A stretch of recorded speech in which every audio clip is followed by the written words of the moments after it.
Welcome to Psychologist Talks. Today I'm going to be musing a little bit about how do we envision the role of therapists or psychological services in our lives. Like, what is the greater purpose?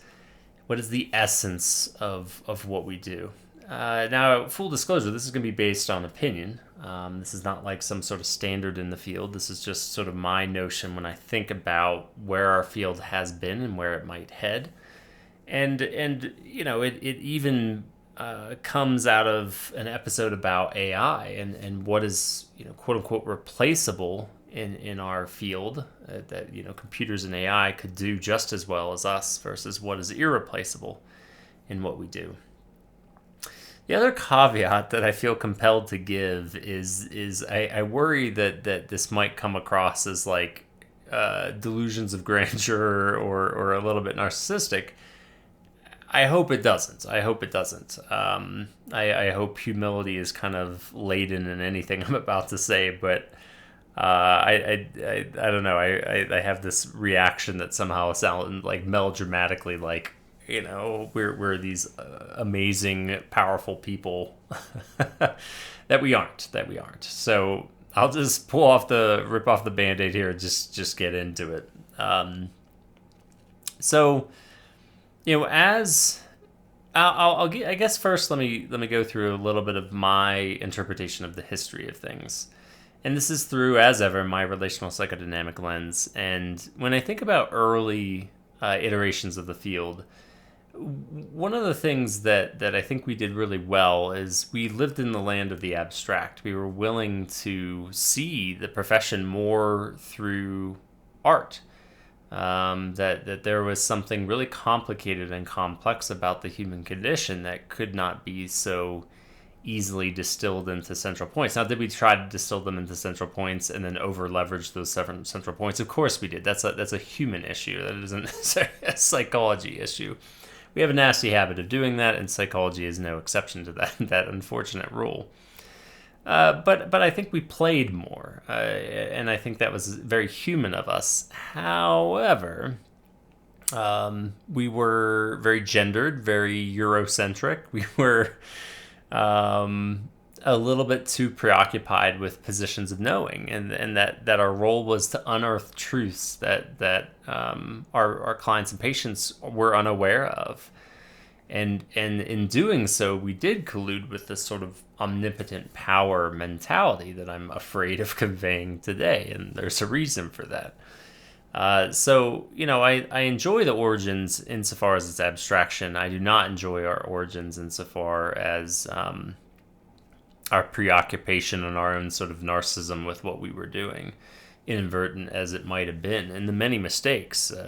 Glaring mistakes, whether it's gender or sexuality or lobotomies or you name it. We have not been without our mistakes, much like medicine and its beginnings and even to the present day makes. So then I think as time evolved, we tried to inject more science into it, this sort of objectivity and concreteness at the expense of abstraction. So on the plus side, we actually really started challenging ourselves of what are we really doing, and is what we're doing really efficacious and good work, and a very important plus for us. It pulled us away from the sort of endless bounds of relativity that I think could exist with more psychodynamic processy sort of work.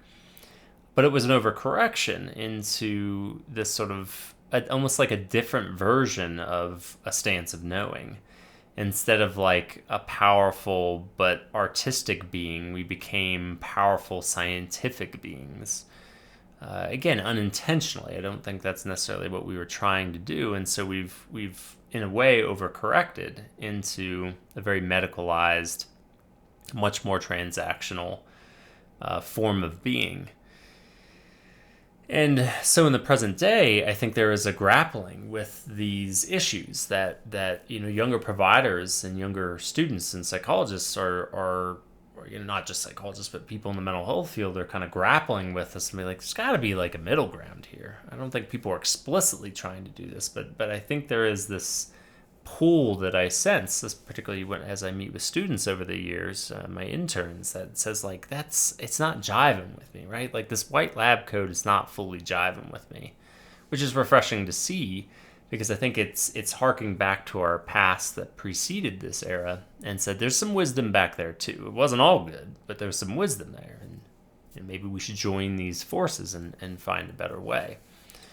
And it's aided by other, alternative medicines and developments in the world where we're, Eastern philosophy. And so really kind of a cool evolution, I think, that's been occurring that we haven't quite gotten through. I think we're still feeling it out, but it's a pretty cool movement.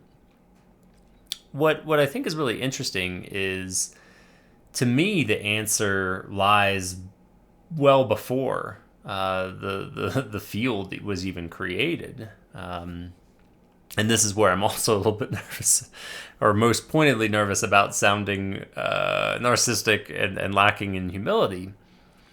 But, cultures all over the world have always turned to elders.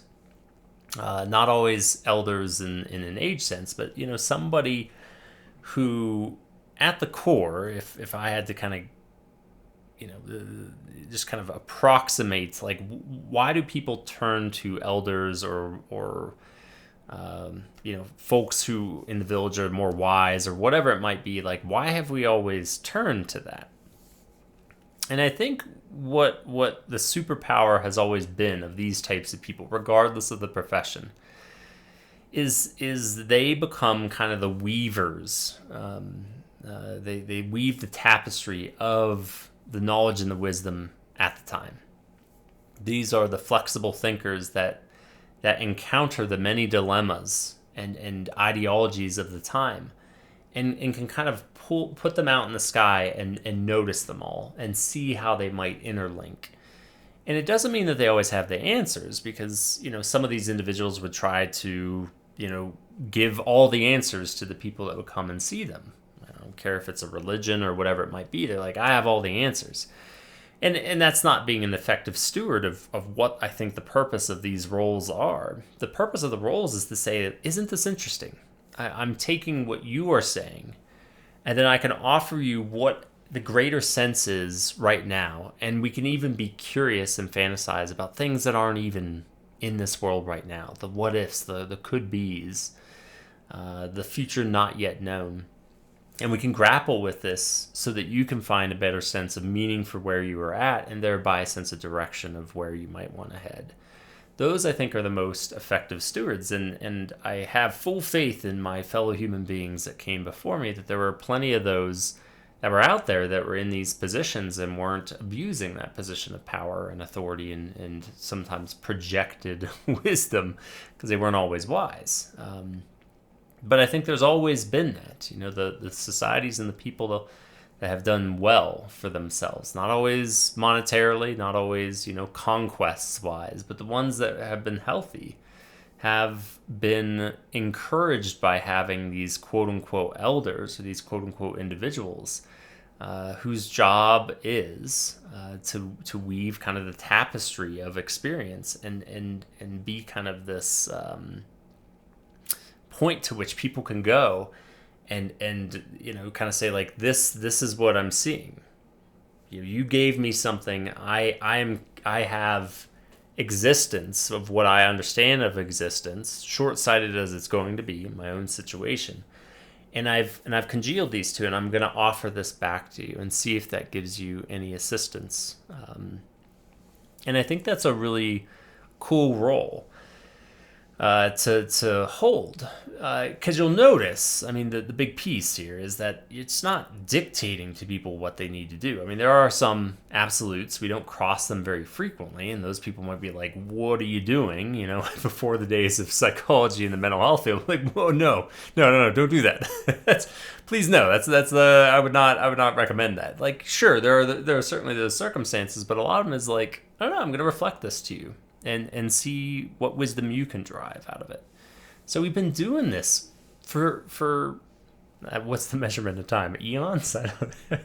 We've been doing this with each other since the dawn of time, I would imagine.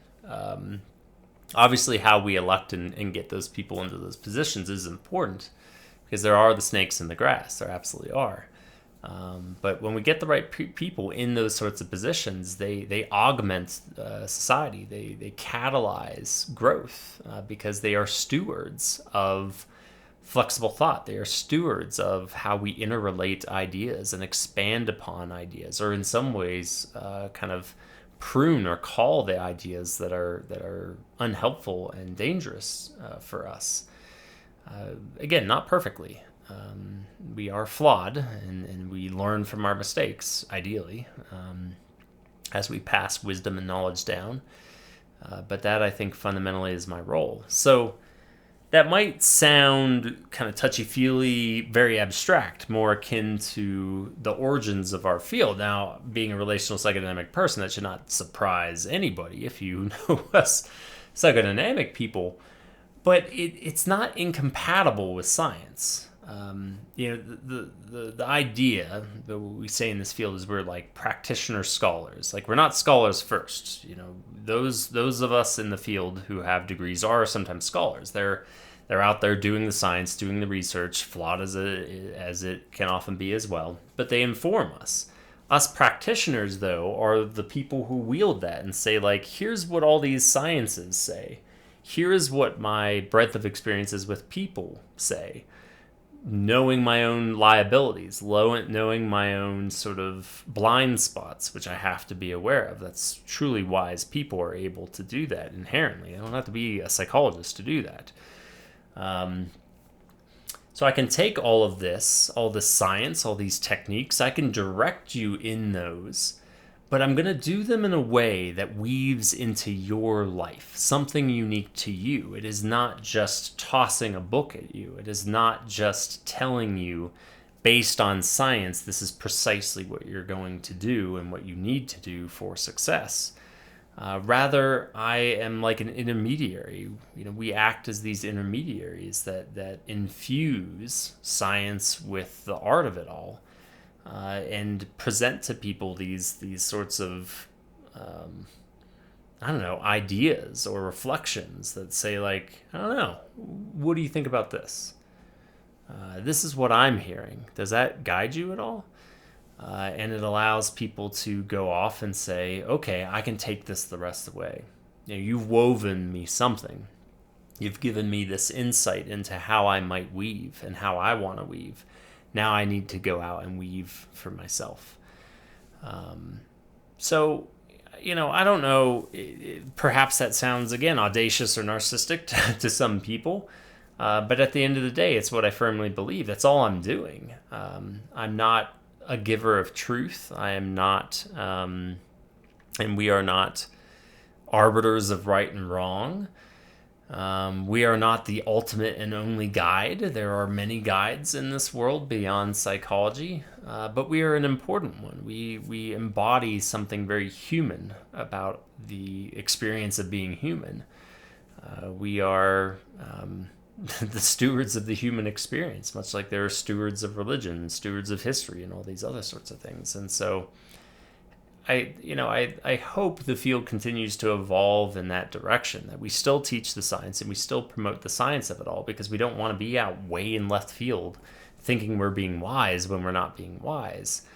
But there still needs to be the integration of the art of it all, that there are fables and tales and these kind of very human lessons and metaphors and all sorts of things that precede our profession, that from which we can draw as well.